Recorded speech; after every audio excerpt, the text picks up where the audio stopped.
South Australian Senator Alex Antic, bit of a surprise on your way home. You're caught in a Medi hotel. Yeah, absolutely, Ricky. Yeah, look, a bit of a surprise is right. I have come back from Canberra for 2 weeks, which is a low-risk zone, and had a COVID test, I think, on Wednesday, which came back negative, as you'd expect. Feeling fit and healthy, and the health bureaucrats of this state have decided, for whatever reasons they have, to haul me into a Medi hotel for 14 days in circumstances where every other time I've come back from Canberra doing the job, I've been at home quarantining. So a real surprise, but you do have to wonder about the motivation. Well, I've spent Well, have you got you must have all your friends from South Australia, all the other Senate colleagues in there with you, by the sounds of that.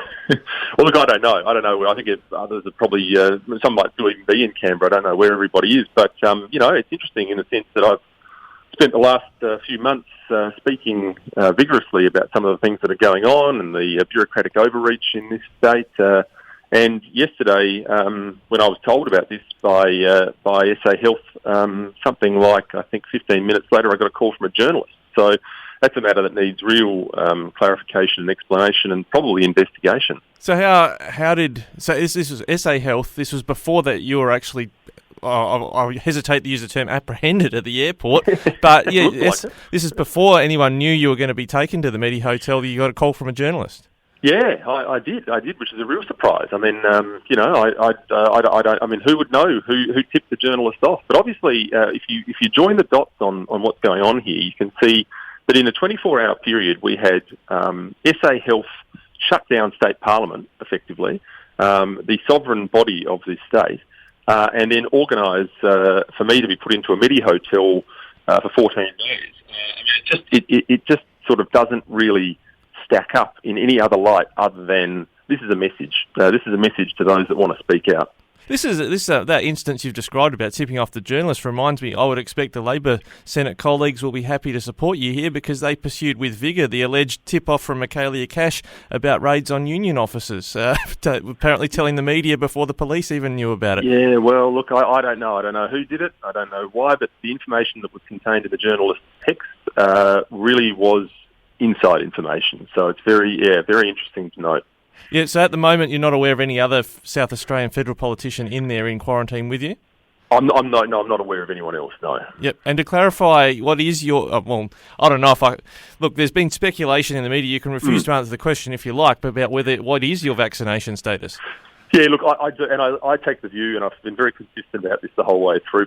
It actually frames my argument about what it is that we're doing with vaccine passports. I don't talk about it in the same way that I don't talk about whether I've had my appendix out, and I don't see why people should. I think what we've seen over the last period is COVID and the culture of fear that's come along with COVID. It's effectively etched off the top a lot of the old norms, the things that we used to take for granted, like privacy and these sorts of things. And so, look, I don't go into it. It's nobody's business but mine and my family and my doctor. And so, that's where it begins and ends. Yeah, that's a perfectly reasonable answer, but because it's being speculated about, I thought I'd ask, and you're entitled to give that answer. You have to.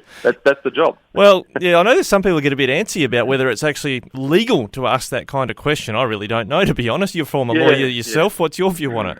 Well, I think you can ask whatever you like. I think one of the problems arises when... when the information's being bandied around by third parties and that sort of stuff. So certainly, look, I don't. I mean, there's nothing to hide. It's just simply a matter of principle. These issues are private matters, and look, I think what we're seeing in this state and across the country at the moment is really, really concerning. I mean, I think you have to ask the question in SA in particular.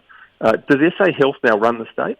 I think they do. Well, I've described it as a mediocracy. It's a medical democracy that's operating in the state. So let's coin another term, are you a political prisoner in South Australia at the moment? Look, well, I don't think I'm any Nelson Mandela, but look, or Malcolm X, as the case may be, but look, no, I think, but there is a worrying operation here. I mean, you can't look at this through any other lens other than simply... why the change in approach when I've been quarantining at home? How did the journalists find out? Why were there cameras at the airport?